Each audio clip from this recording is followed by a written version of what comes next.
வணக்கம், welcome to Kikis for kids and queens. பொதுவாகவே இட்லிக்கு சாம்பார் சட்னின்னு நிறையா வச்சு சாப்பிட்டு பழக்கம் இருக்குது.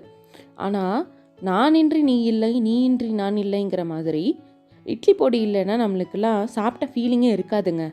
ஆமாம், இன்றைக்கி நம்ம பார்க்க போகிறது கருப்புழுந்தில் செஞ்ச இட்லி பொடி. இது என் மாமியார் கேட்டிருந்து தான் நான் கற்றுக்கிட்டேங்க. கருப்புழுந்து சாப்பிட்றதுக்கான முக்கிய காரணமே ஜீரண சக்தி தாங்க. அது இல்லாமல் ப்ரோட்டீன் ரிச்சு, உங்களுக்கு போனுக்கு ரொம்ப ஸ்ட்ரென்த்து, இந்த மாதிரி நிறையா மருத்துவ குணங்களும் இருக்குது. அதனால தான் இதை ப்ரிஃபர் பண்ணுவோம். இதை எப்படி செய்யலான்னு பார்க்கலாம்.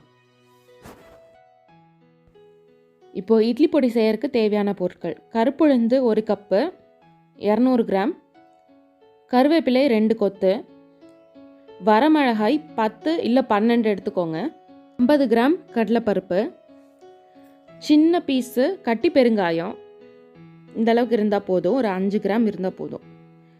அப்புறம் 3 வெள்ளைப்பூண்டு, இவ்வளோதாங்க. இது கூட சேர்த்து உப்பு வச்சு அரைச்சிருங்க, கல் உப்பு. இப்போ எப்படி செய்யலான்னு பார்க்கலாம். வாணலியில் ஃபஸ்ட்டு இந்த கருப்புழுந்தை போட்டு நல்லா வணங்கணும். எண்ணெய் இல்லாமல் வணங்கணும். நல்லா வணக்கிக்கோங்க. இந்த மாதிரி கிளறி விட்டுக்கிட்டே இருக்கலாம். பாருங்கள், இப்போ நல்லா இந்த மாதிரி டார்க் பிளாக் ஆர் ப்ரௌன் கலரில் வரும். இது நல்ல ஸ்மெல் இருக்கும், கருப்புழுந்து ஸ்மெல்லு. அப்போ இதை எடுத்துருங்க.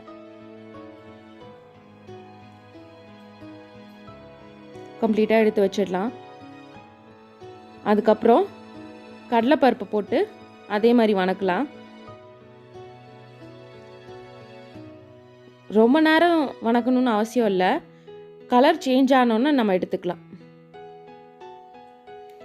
இந்த மாதிரி கொஞ்சம் லைட் ப்ரௌனாக மாறும். ஸோ அந்த நேரத்தில் எடுத்து வச்சுடுங்க. இப்போ எல்லாத்தையுமே எண்ணெய் இல்லாமல் தான் வணக்க போகிறோம். இந்த பெருங்காயத்தை மட்டும்தான் கொஞ்சம் எண்ணெய் விட்டு வணக்க போகிறோம்.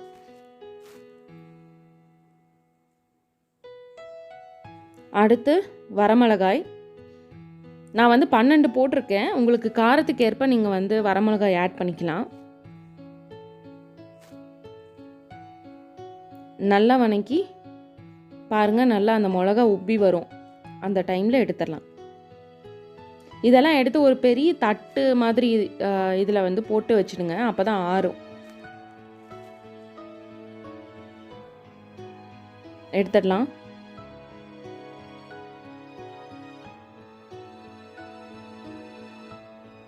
அடுத்து கருவேப்பிலை அந்த ஈரப்பதம் போகிற அளவுக்கு வறுத்தா போதும். 2 கொத்து.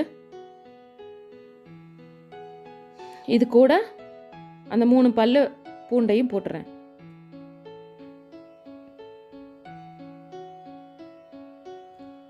போதும், எடுத்து வச்சிடலாம்.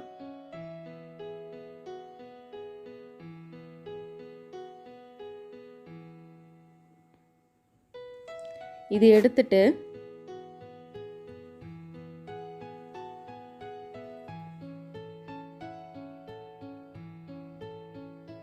இப்போ இதில் கொஞ்சமாக பாருங்கள், 1 ஸ்பூன் எண்ணெய் விட்டால் போதும். இதில் இந்த எண்ணெய் நல்லா காஞ்சோன்னே ஒரு சின்ன பீஸு கட்டி பெருங்காயம் இருக்குல்ல, அதை எடுத்து அந்த கட்டி பெருங்காயம் நல்லா அந்த வணங்கினோன்னு வெள்ளையாக தெரியும். அப்போ ஆஃப் பண்ணி எடுத்துருங்க. மேபி எண்ணெய் சூடானோன்னே ஸ்டவ் ஆஃப் பண்ணிவிட்டு கூட நீங்கள் இதை வச்சா போதும்.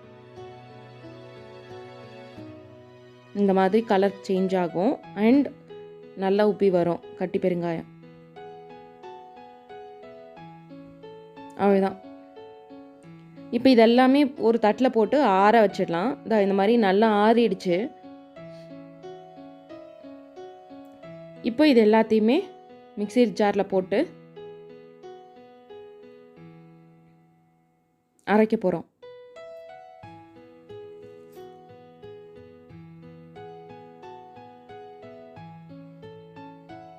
பூண்டு உரிக்கணும்னு அவசியம் இல்லை, நீங்கள் தோலோட கூட போடலாம். நல்ல டேஸ்ட்டாக தான் இருக்கும். போட்டுட்டு நான் 1 ஸ்பூன் உப்பு போடுறேன். 1 டீஸ்பூன். நான் யூஸ் பண்ணுறது கல் உப்பு. நீங்கள் உப்பு வந்து அளவு பார்த்து போட்டுக்கோங்க. அவ்வளோதான். இதை நான் இப்போ அரைச்சி எடுத்துகிட்டு வர போகிறேன். இது வந்து திருன்னு அரைக்கணும், ரொம்ப நைஸாக அரைக்கக்கூடாது. கொஞ்சம் திருன்னு அரைக்கணும். அப்போ தான் சாப்பிடும்போது அந்த கடுக்குன்னு நல்லாயிருக்கும். அவ்வளோதான், நம்ம இட்லி பொடி இப்போ ரெடி ஆயிடுச்சு. கருப்புளுந்து இட்லி பொடி. இதை வந்து நீங்கள் ஒரு நல்ல டைட்டான ஜாரில் போட்டு ட்ரான்ஸ்ஃபர் பண்ணுங்கள். இப்போவே சாப்பிட்றதுக்காக நான் வந்து இதில் ட்ரான்ஸ்ஃபர் பண்ணுறேன் கப்பில். கண்டிப்பாக இது வந்து உங்களுக்கு பிடிச்சிருக்குன்னு நினைக்கிறேன். அப்படி பிடிச்சிருந்ததுன்னா ட்ரை பண்ணி பாருங்கள். அண்ட் லைக் பண்ணுங்கள், ஷேர் பண்ணுங்கள், கமெண்ட் பண்ணுங்கள். மறக்காமல் சப்ஸ்கிரைப் பண்ணி பெல் ஐக்கான் அடிங்க. தேங்க்யூ.